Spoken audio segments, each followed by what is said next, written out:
1945. La guerra llega a Alemania. La guerra total se vuelve contra los alemanes en toda su crudeza y alcanza su clímax en suelo alemán. 100 días de muerte y terror. Antes de que los aliados cruzaran el Rin, se temía que la guerra siguiera hasta 1946. Los aliados conquistan el Tercer Reich. Para muchos, esos 100 días fueron simplemente una lucha a vida o muerte. Supervivencia o destrucción. Solo podemos imaginar el horror de esos últimos días. En cuanto a Hitler, estaba claro que se suicidaría. La única cuestión era cuándo. El final de Hitler en el búnker. La caída. Sin duda, los últimos 100 días fueron los más terribles de toda la guerra para Alemania y su gente. Los alemanes se rinden sin condiciones.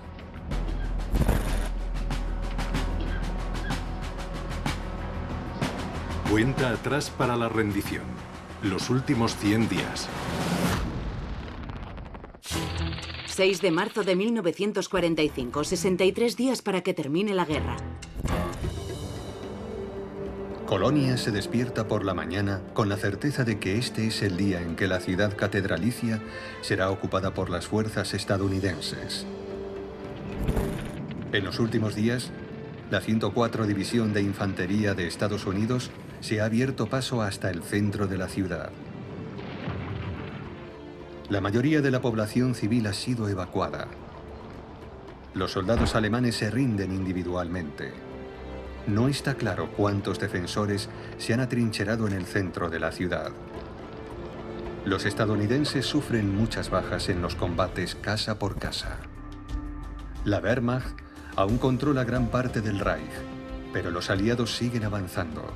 En el este, el Ejército Rojo ha llegado al río Oder. En el oeste, Colonia es el próximo objetivo.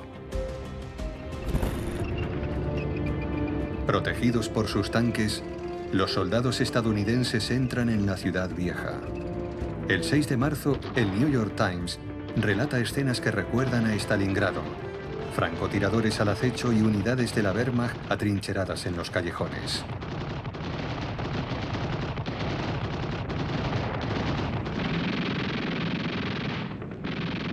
Allá donde encuentran resistencia, despejan el camino. En la catedral, un tanque alemán se interpone en el camino de los estadounidenses. Colonia sin duda es un símbolo, dada su cercanía al Rin. Como una de las principales ciudades de Alemania, la más grande del oeste, Colonia era el símbolo de que, finalmente, nada podría detener a los aliados. Si no podían defender Colonia, ¿qué podían defender? La propaganda, los símbolos, las imágenes creadas eran fundamentales, y en ese momento los aliados pudieron presumir de la conquista de Colonia como de una gran victoria, para decir, incluso Colonia ha caído. De hecho, apenas hay tiroteos. A las 5 de la tarde, hora local, la batalla por Colonia ha terminado.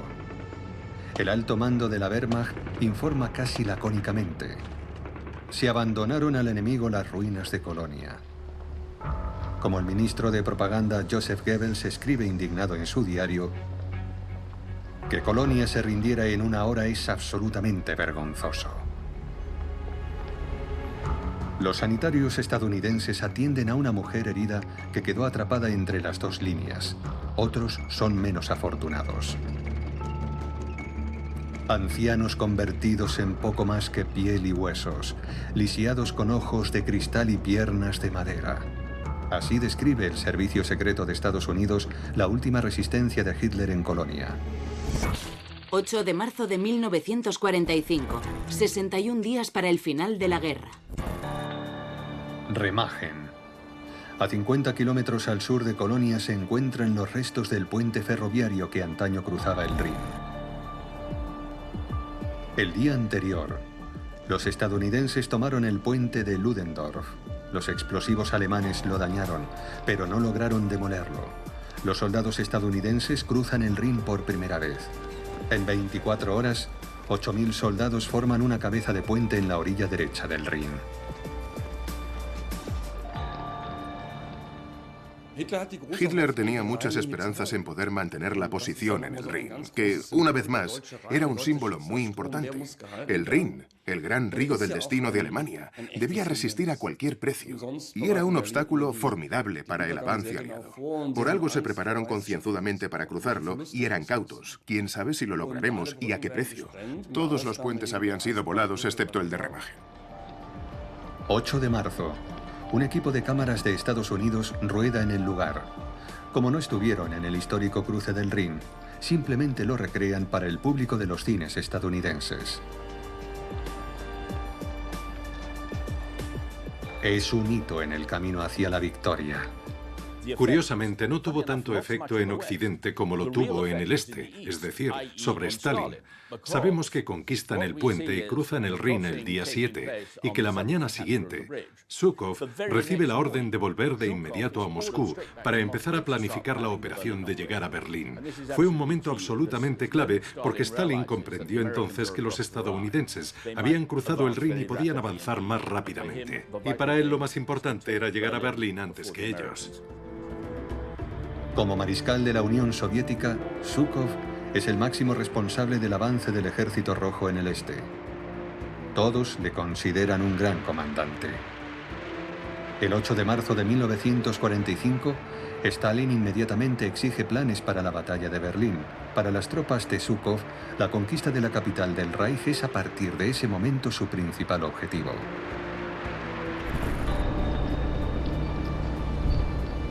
Mientras tanto, ha llegado a Remagen un convoy militar. Dado que el puente de Ludendorff se considera inestable, hay que trasladar cuanto antes a muchos soldados al otro lado del Rin. En Berlín, las noticias de Remagen se reciben con consternación. Hitler enfureció y reaccionó como siempre lo hacía, ordenando inmediatamente que fusilaran a los supuestos responsables. Hitler se encontraba entre la espada y la pared. Sabía que la guerra estaba perdida y, sin embargo, seguía creyendo de alguna manera en la victoria final. Esperaba un milagro. Hitler no sabía qué hacer.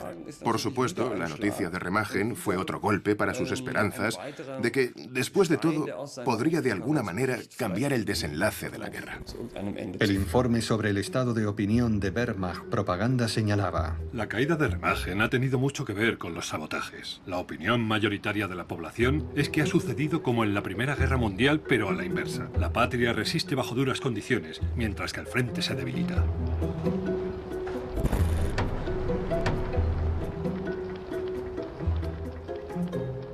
Al oeste del Rin, las tropas estadounidenses encuentran poca resistencia por parte de la población. En Metternich, una pequeña población en la región de Eifel, la gente acepta la invasión. Ni siquiera los soldados alemanes están ya dispuestos a sacrificarse por el Führer, el pueblo y la patria. En algunos lugares, a los soldados que deciden seguir luchando los llaman prolongadores de la guerra. Nadie sabía qué pasaría cuando llegaran las fuerzas de ocupación. Y lógicamente había mucho miedo.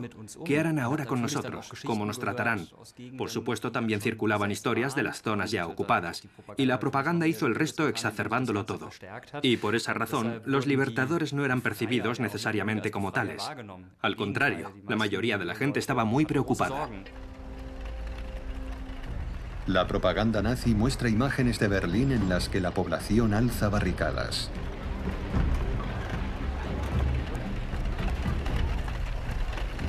El estado de ánimo apenas ha cambiado. Es imposible evaluar la verdadera situación o la del enemigo y cómo terminará todo. Es difícil creer en un buen desenlace para la guerra. Por otra parte, no se puede perder la esperanza por completo. Es mejor no pensar y especular, cumplir con el deber y esperar y ver qué pasa. A pesar del temor constante a los insidiosos bombardeos, el pueblo alemán sigue cumpliendo con su deber.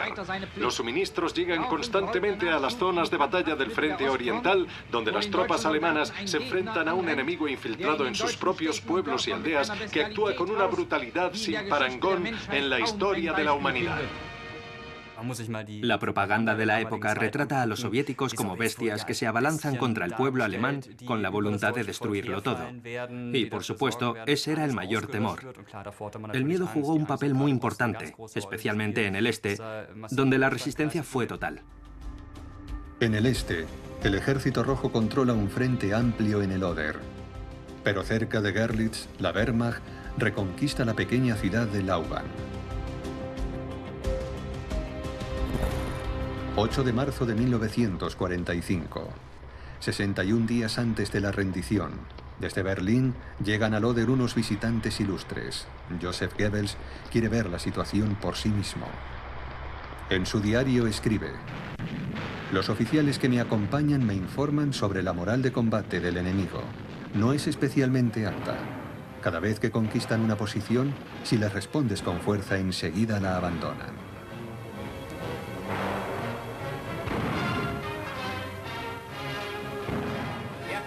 La batalla continúa en todos los frentes. Su símbolo es el hombre alemán enfrentándose a sus enemigos con una fuerza y una determinación sin precedentes en la historia. Recordando lo que los nazis habían hecho en los territorios de la Unión Soviética y Polonia, los soldados sabían que el tiempo de las terribles represalias se acercaba. El régimen nazi también jugaba con ese miedo, especialmente Goebbels. Si no lucháis hasta el último hombre, vuestras mujeres serán violadas y vosotros seréis masacrados y enviados a Siberia. En los lugares conquistados por las tropas alemanas, cada casa está marcada por las crueldades de los soldados bolcheviques. Las bestialidades son demasiado monstruosas para mostrar todo lo que las cámaras grabaron. Estas son algunas de las víctimas de esas malditas bestias asesinas. Con una codicia insaciable, la soldadesca soviética arrasó y saqueó sus hogares. Había mucho miedo a la invasión soviética. Durante años la propaganda también había fomentado eso. Con la esperanza de mantener así el espíritu de combate, la propaganda nazi repetía incansablemente que cuando llegara, el ejército soviético sería brutal. Y también anticipó el alcance de la violencia sexual que estaba por venir, describiendo reiteradamente un escenario de terror. El terror aún sigue grabado en los rostros de estas mujeres alemanas. Ellas cuentan los días de horrores indescriptibles, indefensas y a merced de las hordas salvajes. No se puede hablar de soldados y oficiales en este sentido, solo de hordas salvajes que violaron a todas las mujeres de entre 13 y 68 años. Y también a las ancianas, ¿verdad? Sí, como le digo, ni siquiera mi madre de 60 años se salvó. La violaron salvajemente. Se puede decir que ese tipo de propaganda empezó a resultar contagiosa. A partir de ese momento era todo o nada. Y resulta paradójico que la propaganda empezara a surtir efecto solo al final de la guerra. Todo el mundo sabe que nosotros nos metimos en este lío y que ahora tenemos que hundirnos con el barco que naufraga. Así que no nos queda otra que defendernos. Las escasas victorias de la Wehrmacht siguen siendo aprovechadas por la propaganda nazi, como en Lauban. En la plaza del mercado, Goebbels elogia a los soldados que han reconquistado la ciudad. Entre ellos se encuentra Willy Hubner, de 16 años, pero la alegría por la contraofensiva durará poco. Sabemos por los soldados con los que habló fuera de cámara en Lauban, que dijo: muchachos, la situación está clara. Pertenecéis a una división de élite y tendréis que luchar por el sistema hasta el amargo final. Él encarnaba la ideología de Hitler, la convicción de Hitler de no detenerse, de no rendirse nunca, de morir si era necesario. En la tarde del 8 de marzo de 1945, el ministro de Propaganda lleva a cabo su última gran interpretación en el teatro de la cercana ciudad de Görlitz. Joseph Goebbels está en plena forma. So wie der Führer die Krisen der Vergangenheit bewältigt hat, so wird diese bewältigen. Ist fest davon überzeugt. Vorgestern sagte mir, ich glaube so fest daran, dass wir diese Krise bewältigen werden. Und ich glaube so fest daran, dass wenn wir unsere neuen Offensivearmeen hineinwerfen, dass wir den Feind schlagen und zurückjagen werden. Und ich glaube so fest, dass wir eines Tages den Sieg an unserer Fahnen heften werden, wie ich je in meinem Leben an etwas fest geglaubt habe. Había un escenario. Se lo dejaron y él lo usó. Sabía cuál era su papel como ministro de propaganda y simplemente no se detuvo. Debo hacer un llamamiento al pueblo para que luche hasta el último aliento. Eso fue lo que dijo. Aquí vemos a un Goebbels espectacular, en estado puro, con todo su poder de convicción en su papel de ministro de propaganda. Y seguro que sintió una gran satisfacción por tener la oportunidad de volver a pronunciar esos discursos. Jene Divisionen, die jetzt schon zu kleinen Offensiven angetreten sind und in den nächsten Wochen und Monaten zu Großoffensiven antreten werden, werden in diesen Kampf hineingehen wie in einen Gottesdienst. Und wenn sie ihre Gewehre schultern und ihre Panzerfahrzeuge besteigen, dann haben sie nur ihre erschlagenen Kinder und geschändeten Frauen vor Augen und ein Schrei der Rache wird aus ihren Kehlen emporsteigen, vor dem der Feind erblassen wird. Unseren Führer, Vetter, Sieg! Sieg! Sieg! Sin embargo, cuando en uno de los últimos noticiarios se muestran las imágenes de Goeritz y Lauban, la reacción del público está muy lejos de ser la esperada. Algunos cines ahora proyectan el noticiario del ministro del Reich, Dr. Goebbels, hablando después de la liberación de Lauban. Su discurso sobre la inminente ofensiva para liberar los territorios ocupados en días o semanas es recibido con risas y burlas. 19 de marzo de 1945. 50 días para que termine la guerra. El puente de Remagen se hunde debido a los repetidos ataques de la aviación alemana. Una unidad del cuerpo de zapadores estadounidense se esfuerza infructuosamente en salvar los restos de la dañada estructura. La orden de Hitler de aplastar la cabeza de puente en la orilla derecha del Rin sigue siendo ineficaz. Por su parte, las tropas norteamericanas avanzan hacia el sur. En Rheinbrohl, un fanático teniente primero se niega categóricamente a rendirse y sigue resistiendo. A las 3 de la tarde del 19 de marzo de 1945, los soldados estadounidenses entran en el pueblo. Sus habitantes permanecen en los sótanos durante días, esperando que la batalla acabe. Cualquiera que decida ondear la bandera blanca demasiado pronto es amenazado de muerte por los soldados. Estos alemanes también se enfrentan a un futuro incierto. Habían vivido muchos años bajo una dictadura, en un estado que les decía qué hacer y qué no hacer. Y de repente todo había cambiado y estaban solos. El estado ya no les guiaba de la mano, tanto en el sentido positivo como en el negativo. La mayoría de la gente no estaba muy contenta. Quizás solo se sintieran aliviados porque la guerra hubiera terminado.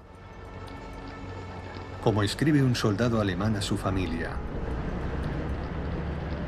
esta guerra no terminará previsiblemente con una tregua, sino solo cuando caiga la resistencia de la última división en el último rincón del Reich.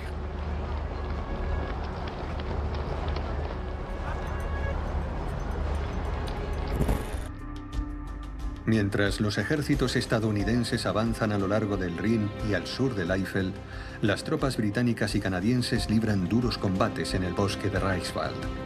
Ahora avanzan hacia el Bajo Rin a través de un extenso frente. Es aquí donde el mariscal de campo británico Montgomery quiere cruzar el Rin. Su colega estadounidense, el general George S. Patton, se opone. Para él, es impensable que los estadounidenses lleguen segundos en esta operación decisiva, y urge a Bradley, el estratega jefe de Eisenhower, a tomar medidas. Patton era sin duda poco convencional. No era un líder militar en el sentido habitual de elegir siempre las palabras correctas, sino justo todo lo contrario. Usaba un lenguaje muy grosero. Era un excéntrico que golpeaba la mesa y hacía cosas inimaginables. Pero era un buen soldado, alguien que sabía dirigir a sus tropas de forma muy competente. Patton era brillante en ciertas ocasiones, pero en otras también podía ser un desastre. Era una mezcla de hombre mal hablado y a la vez temeroso de Dios. Era alguien a quien quizás deberías tener bajo control, salvo en tiempos de guerra. De hecho, los generales alemanes lo temían más que a cualquier otro comandante aliado. El excéntrico general Estrella siente aversión por las ofensivas planificadas con mucho tiempo de antelación. Patton piensa que hay que adaptarse a las circunstancias y aprovechar rápidamente cualquier oportunidad para sorprender al enemigo. Sus soldados le adoran y le temen por igual.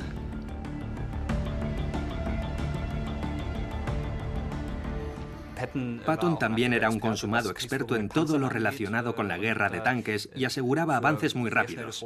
Por eso siempre confiaban en él. No importaba lo que hiciera. Incluso elogió una vez a las SS y dijo, bueno, hay que reconocer que son unos malnacidos muy disciplinados. Y añadía, saben cómo pelear. Patton se salía siempre con la suya y le enviaron al frente una y otra vez porque él aseguraba que los aliados lograran avanzar rápidamente en territorio alemán. En solo 8 días, el general Patton expulsa al grupo de ejércitos G del Sarre y el Palatinado y avanza hacia el Rin. El 19 de marzo de 1945, 50 días antes de la rendición alemana, los soldados estadounidenses están cerca de Coblenza, Worms y Bad Dürkheim. Este es un gran espectáculo, escribe Patton en su diario. A las 2:30 de la tarde recibe permiso para cruzar el Rin. Los estadounidenses encuentran poca resistencia. En muchos lugares, algunos habitantes incluso dan la bienvenida a las tropas enemigas. Los soldados alemanes se rinden por millares. Hitler está fuera de sí. Hitler asumía que si perdían la guerra, todos debían, como mínimo, morir. Y lo escenificó, por así decirlo. Coreografió la caída. En la propaganda, en sus órdenes, unas órdenes radicales en las que no dudaba en destruir el sustento del pueblo alemán. En ningún momento le interesa parar y decir, bueno, llegaremos a un acuerdo como sea. Y eso incluye su así llamada Orden Nerón del 19 de marzo de 1945, por la que ordena que la estrategia de la tierra quemada también se aplique en territorio alemán. El así llamado decreto del Führer dice: todos los vehículos militares, las comunicaciones, las instalaciones industriales y de suministros básicos, así como todos los activos materiales del Reich que el enemigo pudiera usar de cualquier forma para continuar con su lucha de inmediato o en un futuro próximo, serán destruidos. Hitler promulgó el llamado Decreto Nerón, en el que señalaba, si tenemos que ceder territorios ahora, es mejor dejar al enemigo el territorio devastado para que ya no pueda usarlo. Eso significaba una destrucción sin precedentes. Si eso hubiera ocurrido realmente, Alemania habría sido catapultada de vuelta a la Edad Media, y la destrucción habría sido mucho mayor de lo que fue en realidad. La orden es desobedecida.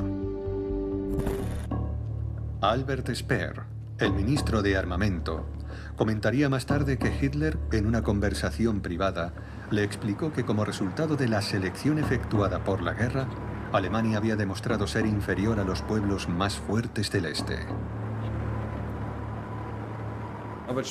En algún momento en aquel invierno, Albert Speer abandona cualquier esperanza de victoria y señala: nunca ganaremos esta guerra, así que también deberíamos prepararnos para los nuevos tiempos que vienen. Speer viajó al frente, habló con industriales y todos estuvieron de acuerdo. Eso convenció a Speer de que la Orden Nerón no debería ejecutarse en marzo de 1945, tal como estaba planeado. Aunque es probable que se produjeran algunos incidentes por parte de los más fanáticos, no tuvieron lugar acciones masivas en ese sentido, ni saltó todo en pedazos. A finales de marzo, después de 2 discusiones feroces, Speer consigue convencer al dictador para que al menos suavice su decreto Nerón. Y el ministro de Armamento consigue también que la responsabilidad de implementar las medidas sea exclusivamente suya. 20 de marzo de 1945. 49 días para el final de la guerra. Esa misma tarde, en el jardín de la Cancillería del Reich de Berlín, Adolf Hitler hace su última aparición para la propaganda nazi. Las escenas se mostrarán días después en el noticiero semanal alemán. Hitler se estaba deteriorando físicamente muy deprisa. Cuando ves esas últimas imágenes suyas imponiendo la cruz de hierro a esos soldados tan jóvenes, no parece un hombre de 56 años, sino alguien mucho mayor. Debido a la carga de la guerra, a sus patologías y a las drogas que tomaba, Hitler iba claramente a peor. En las imágenes asomaban también los temblores que padecía mientras condecoraba a miembros de las juventudes hitlerianas que se distinguieron en la batalla de Silesia o en el frente del Oder, con el objetivo de dar nuevas esperanzas a los jóvenes que luchaban junto al Ejército Popular y otras unidades. Cuando el dictador desaparece de la escena, los jóvenes hablan entre sí.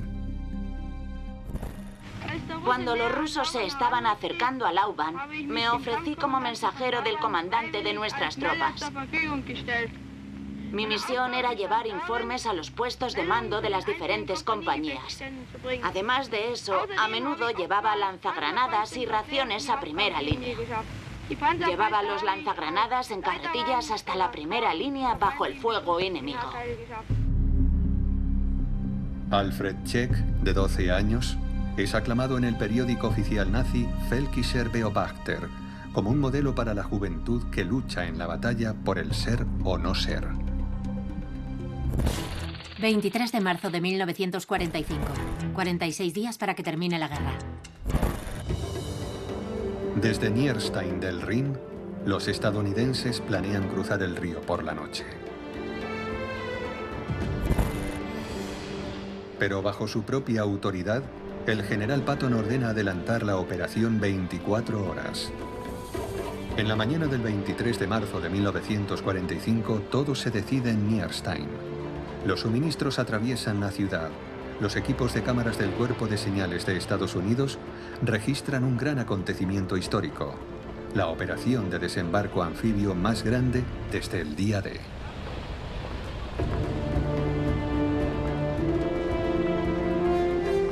Patton le roba así el espectáculo a sus aliados británicos que se están preparando para cruzar el río en el Bajo Rin.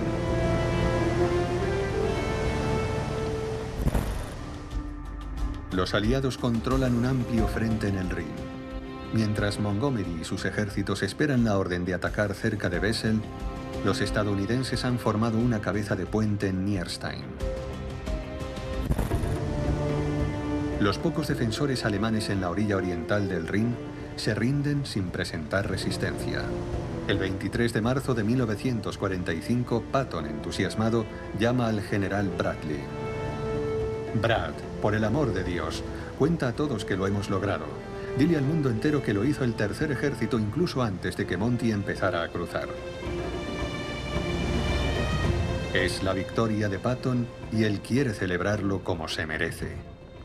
A Patton le gustaba aprovechar cada oportunidad para demostrar su vocación por ser la punta de lanza de los ejércitos de la libertad y también por manifestar su desprecio por el enemigo. Y lo hubiera hecho igualmente si los soviéticos hubieran estado al otro lado, porque él los odiaba tanto como a los nazis. Al día siguiente, más al sur, en Oppenheim, Patton cruza el Rin en su jeep. Se detiene en mitad del puente flotante y orina en el icónico río alemán. Oriné en el Rin, escribe conciso en sus notas. He esperado mucho tiempo para esto, dice la leyenda que diría más tarde a los reporteros estadounidenses.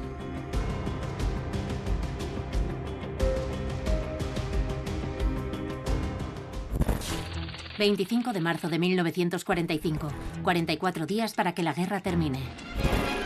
La Real Fuerza Aérea Británica bombardea las posiciones alemanas y las rutas de suministro en el Bajo Rin para impedir su retirada hacia la zona del Ruhr.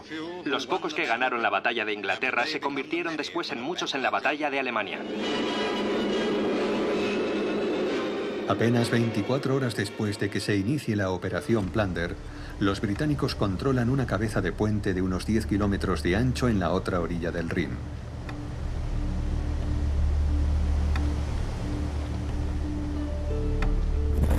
Los comandantes británicos han preparado meticulosamente la gigantesca ofensiva en el gabinete de guerra en Londres. Sin embargo, el primer ministro Winston Churchill ignora que los estadounidenses están boicoteando sus planes. Él cree que los aliados, bajo el liderazgo británico, conquistarán la región del Ruhr desde el Bajo Rin. El primer ministro viaja a la sede del mariscal de campo Montgomery para asistir en persona al espectáculo.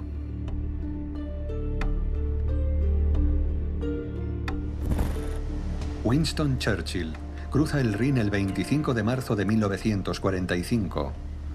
Aunque sabe que Patton le ha robado el éxito, pone buena cara. Churchill quería estar allí, quería ser visto, porque esa también era su forma de demostrar que Gran Bretaña era un jugador clave entre los tres grandes y que él mismo desempeñaba un papel protagonista. Por eso cruzó el Rin con Montgomery, desobedeciendo las órdenes de Eisenhower. Eisenhower no quería exponer al primer ministro británico a ningún tipo de peligro. Con el primer ministro volviendo a cruzar el Rin, los ejércitos avanzan hacia el Reich a una velocidad imparable. Mientras se aproxima la derrota de Alemania, los soldados de los ejércitos aliados rinden homenaje a un hombre providencial, cuyo coraje y firmeza en los años oscuros serán recordados en la hora de la victoria. Se dice que Churchill gritó repetidamente: «Ya son nuestros, ahora están acabados». Al mismo tiempo, las unidades estadounidenses avanzan por la margen derecha del Rin. Para cubrir su retirada, el ejército alemán quema los campos y los bosques. Pero la tierra quemada no puede detener la superioridad de los soldados estadounidenses, que se imponen fácilmente a los alemanes. Para ellos, la batalla hace mucho que acabó. Seguros de su victoria, sonríen, sobre todo pensando en que llevan ventaja a los británicos. El avance en la región del Ruhr es una oportunidad para hacer más propaganda. Ante la cámara, un proyectil estadounidense se le dedica especialmente al rey de los cañones de Essen, para Herr Krupp. En solo una semana, los aliados cortan todas las líneas de suministro en la región del Ruhr. 25 de marzo de 1945. El jefe de zona nazi ordena colgar carteles en Essen. Aplastaremos al enemigo nuevamente con fuerza brutal. Las mujeres y los niños no pueden permanecer más tiempo en esta zona de combate. Comida, vivienda, pan, leche, agua, luz, todo se suprimirá. Ya no habrá más medios de supervivencia. La evacuación total es, por tanto, imperativa.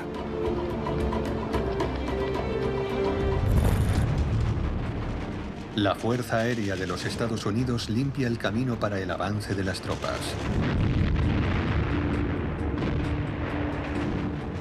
Los soldados deben encontrar la menor resistencia posible en su avance para que las bajas se reduzcan al mínimo.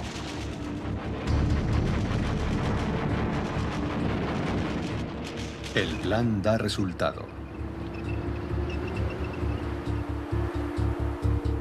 25 de marzo de 1945, 44 días para el final de la guerra. Una mujer de 23 años de un pequeño pueblo de la región de Westerwald escribe en su diario. De repente alguien grita: «¡Vienen los americanos!».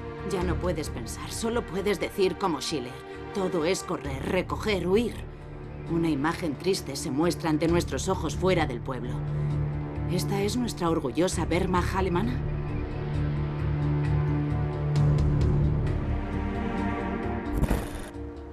Cada vez más soldados alemanes tiran sus armas. Muchos pueblos y ciudades se rinden sin luchar. El general Patton escribe a su esposa: «Me parece que la guerra ha terminado». En Colonia, Un equipo de cámaras de la Fuerza Aérea de Estados Unidos filma escenas de ciudadanos que han regresado a la ciudad catedralicia. Solo podemos salir a la calle durante el día. Ningún civil puede salir a la calle después de las 7 de la tarde. Todos son regulaciones y ordenanzas.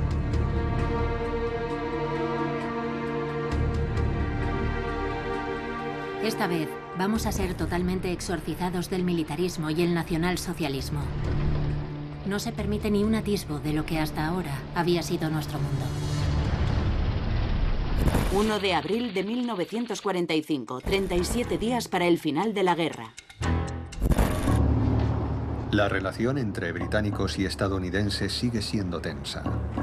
El comandante en jefe de las fuerzas aliadas, el general Eisenhower, planea dirigir a su ejército como punta de lanza hacia el centro y el sur de Alemania. Por su parte, las tropas de Montgomery deben avanzar hacia Hamburgo y Dinamarca. Winston Churchill está hundido. Churchill quería avanzar hacia el este todo lo posible para mantener la presión sobre los soviéticos, pero entonces descubrió que de hecho Eisenhower mantenía contacto directo con los rusos sin informar a los británicos. Fue una comunicación famosa y notoria que fue enviada a finales de marzo, en la que básicamente el comandante en jefe norteamericano describía cuáles iban a ser sus próximos pasos incluso antes de compartirlos con los británicos. Saber que les escamoteaban información causó mucha preocupación en los círculos británicos, lo cual era lógico. Churchill ignora los informes del Servicio Secreto de Estados Unidos, según los cuales Hitler planea seguir luchando desde una fortaleza alpina. Pero Eisenhower ya ha informado a Stalin mediante telegrama de que no tiene ningún interés en conquistar Berlín. Stalin, cuando descubre que a Eisenhower no le interesa Berlín ni concede ningún valor estratégico a la capital, se frota las manos y estimula el interés de Eisenhower para que las vanguardias de ambos ejércitos se encuentren en el centro y el sur de Alemania, donde se cree que todavía encontrarán alguna resistencia. Para alentar esa idea, Stalin en su respuesta del 1 de abril básicamente le dice: solo enviaré fuerzas de reconocimiento a Berlín y eso no pasará hasta mayo. Pero es cierto, deberíamos encontrarnos más al sur. Esa fue probablemente la inocentada más grande de la historia, en mi opinión. Los británicos se ven obligados a ceder. El 1 de abril de 1945, el gabinete de guerra aprueba el plan de Eisenhower. En opinión de Churchill, Occidente está entregando toda Europa central y oriental a Stalin, pero desde su punto de vista, la decisión tiene un lado positivo. Todos tenían claro que la conquista de Berlín solo se conseguiría con un gran sacrificio. Ni los estadounidenses ni los británicos querían eso. Ellos querían aplastar a Alemania, querían derrotarla, pero lo antes posible y con el menor número de bajas posibles. Así que era más sensato intentar evitar una última y gran batalla en los Alpes, que podría cobrarse muchas víctimas, y aplastar rápidamente a los alemanes en retirada, en lugar de librar una batalla entre las ruinas de Berlín, que de todos modos no tenía ningún valor militar y que solo costaría millares de vidas más. Según un informe de situación del alto mando aliado del 1 de abril de 1945, el enemigo se enfrenta a una situación en el oeste que escapa a su control. No tiene sentido prolongar las operaciones. Hitler está acabado. Sin embargo, como todos los demás Napoleones, no se marchará sin haber luchado hasta el último aliento.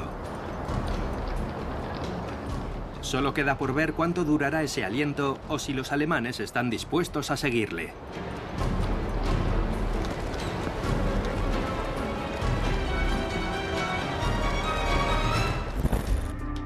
El 1 de abril de 1945, 37 días antes de la rendición alemana, se cierra el cerco militar. Las tropas estadounidenses han conquistado Frankfurt y avanzan hacia las montañas Harz y Turingia. A los estadounidenses les preocupa que se estén formando unidades de partisanos alemanes en la retaguardia. El odio es la oración y venganza el grito de guerra. Con este lema, la emisora de radio Werwolf hace un llamamiento al pueblo alemán el 1 de abril de 1945. Al habla la estación Werwolf, la emisora del Movimiento para la Liberación de Alemania en los territorios ocupados por el enemigo. Nosotros, los Werwolves, los hombres lobo, lo daremos todo por nuestro pueblo. Y si no nos queda otra cosa que dar que nuestras vidas, moriremos por él. Los hombres lobo declaran que los soldados enemigos y los colaboradores alemanes serán perseguidos en todas partes en los territorios ocupados. La idea era que fuera una guerra de guerrillas que se libraría en la retaguardia de los enemigos que avanzaban para interrumpir sus rutas de suministro, etc. Y como ocurría a menudo con los alemanes en ese periodo, eran muy buenos con los símbolos, incluso tenían su propia bandera, una emisora de radio, pero la realidad era muy diferente. Solo eran unos 200 miembros de las juventudes hitlerianas que habían sido entrenados para convertirse en miembros de esa organización. Pero en realidad no pasó gran cosa. Los Werwolves eran algo que todos debían temer, también y especialmente los alemanes, para que no se atrevieran a ondear la bandera blanca. Por un lado, se dedicaban a pequeñas acciones de sabotaje, pero por otro lado, al éxito de la propaganda, como el asesinato de un alcalde. Quien quiera que colabore con el enemigo debe morir. Ha sido un juicio justo y debería servir como advertencia. Hay desconfianza, especialmente entre los estadounidenses. Temen a los partisanos fanáticos que se ocultan entre los amigables alemanes que los saludan. La propaganda cuaja, pero de hecho, solo se producen unas pocas acciones aisladas de los hombres lobo. Por ejemplo, una noche, el alcalde de un pequeño pueblo cerca de Herford es asesinado a tiros en la puerta de su casa. Aunque era miembro del partido, se había negado a volar una central eléctrica y se rindió sin luchar.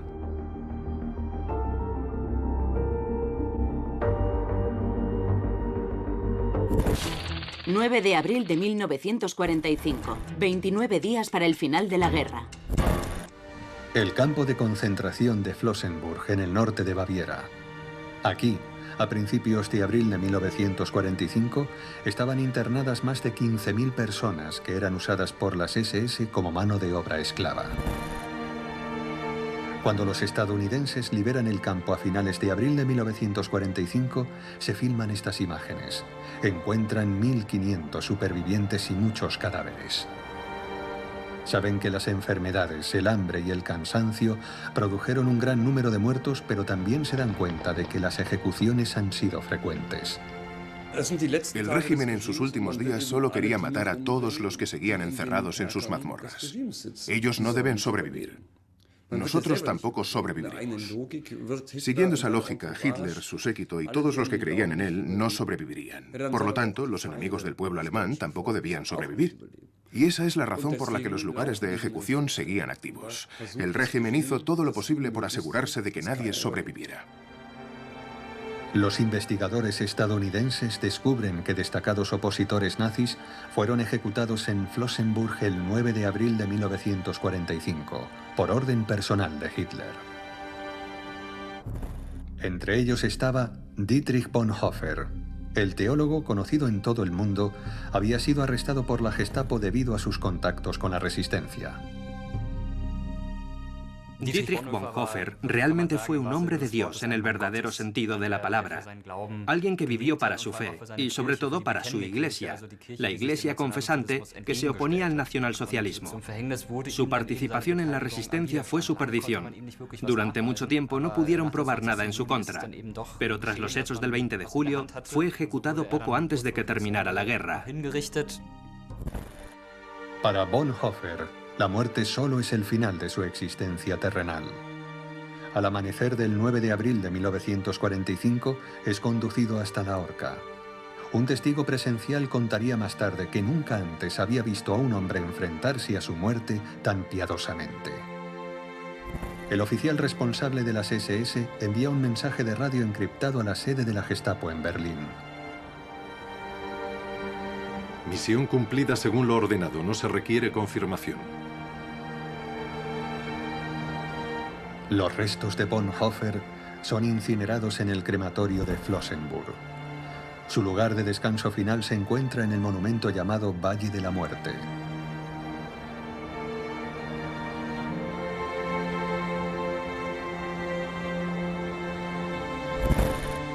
Al final, Hitler y la cúpula nazi caen en un verdadero frenesí asesino. Todos los involucrados en el intento de asesinato del 20 de julio de 1944, que seguían languideciendo en las cárceles del régimen, son asesinados. Los acusados de alta traición mueren en la horca o bajo la guillotina.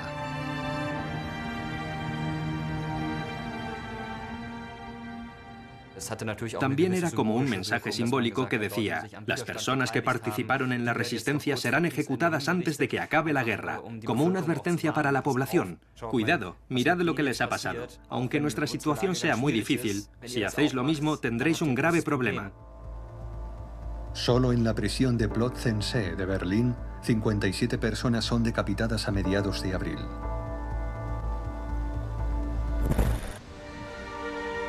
Hadamar, una pequeña ciudad en el extremo sur del distrito de Westerwald. En Münchsberg se encuentra una institución psiquiátrica que los nazis han convertido en una fábrica de la muerte. Hadamar está ocupada por los estadounidenses desde finales de marzo de 1945. Horrorizados, los investigadores descubren lo que ha sucedido aquí durante la guerra. Siguiendo el programa de eutanasia, en un primer momento, los discapacitados y los enfermos mentales eran asesinados sistemáticamente en una cámara de gas. En una segunda fase, el resto de pacientes era asesinado con inyecciones letales o mediante la desnutrición selectiva. En un pueblo vecino, una joven lleva un diario para su novio soldado. El 9 de abril, ella escribe: Ahora se ha probado un hecho espantoso. Hoy se ha sabido que 26.000 personas fueron asesinadas en el manicomio de Hadamar. ¿Es eso admisible ante los ojos de Dios y del mundo? La sangre de esas pobres almas atormentadas clama al cielo venganza. Y para esto todos vosotros habéis pasado años lejos, en el frente, luchando y sangrando por un delirio y por nada. Pobre juventud traicionada. El 9 de abril de 1945, 29 días antes del final de la guerra, el Ejército Rojo llega a Viena.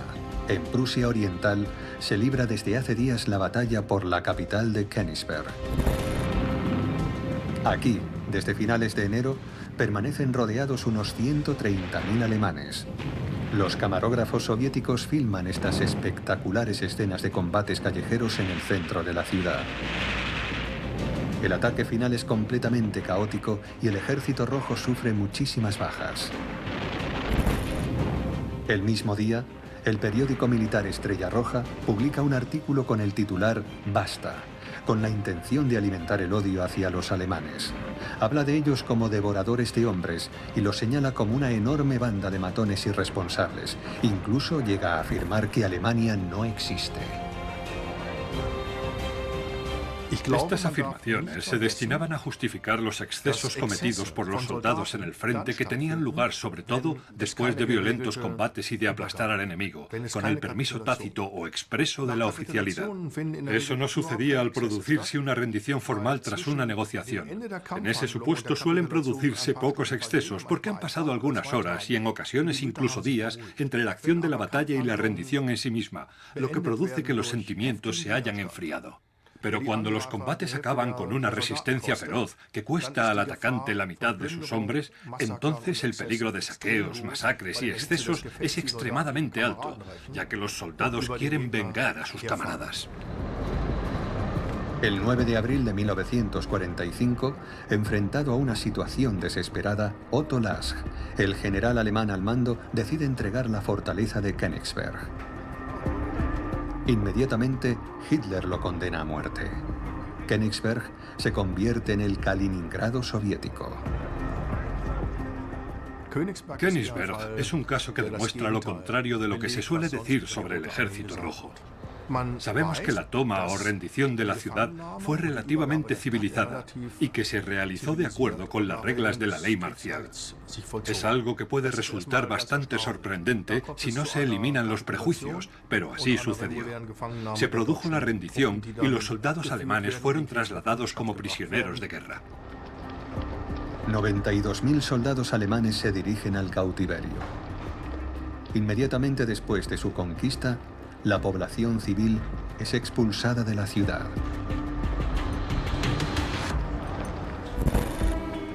Desde finales de enero de 1945, el Ejército Rojo ha estado en el Oder preparando su ofensiva final. El humedal de Oderbruch es uno de los últimos obstáculos en su camino a Berlín. Está a solo 75 kilómetros de la capital alemana. Las tropas soviéticas llevan meses construyendo puentes provisionales. A lo largo de 200 kilómetros, un enorme ejército cruzará el río.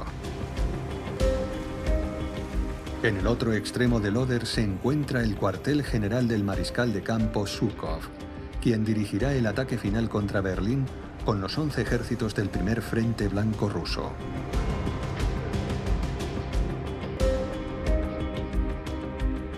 El verdadero plan era que Zhukov fuera directamente a Berlín y primero lo rodeara, no que combatiera dentro de la ciudad.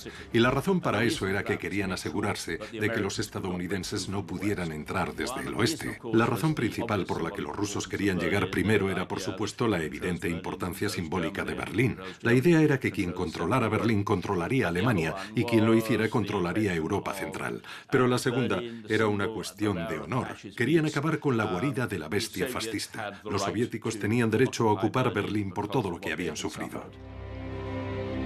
A 63 kilómetros de la capital imperial, una división de combate alemana toma posiciones para detener el inminente ataque del Ejército Rojo. Un camarógrafo de un noticiero filma al último contingente de la Wehrmacht.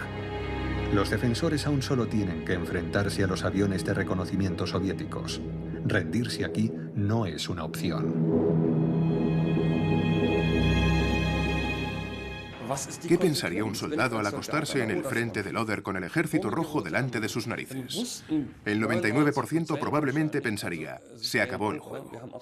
No tenemos ninguna posibilidad. Pero ¿cuáles son las consecuencias? ¿Debería irme a casa? Mi casa probablemente esté detrás de las líneas soviéticas. ¿Qué debería hacer? La policía militar está detrás de mí. De alguna manera, sigo queriendo defender Berlín, defender mi hogar. Estoy luchando por Hitler, por Alemania, sea lo que sea. Si resisto y sobrevivo, solo me detendré cuando esté preso o cuando un oficial diga, se acabó. En los cines alemanes ya no se muestran las imágenes de soldados del Ejército Rojo muertos. Fuera de Berlín, un soldado le escribe a su esposa. Los dos son partidarios fanáticos de Hitler.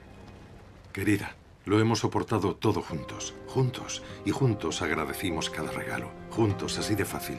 ¿Qué somos solos? ¿Qué significado tiene todo? ¿En qué nos hemos convertido? No tú y yo, nosotros. Eso es lo bello, lo grande, por lo que elegimos soportarlo todo. Solo eso nos queda. Aún faltan 29 días para la rendición incondicional.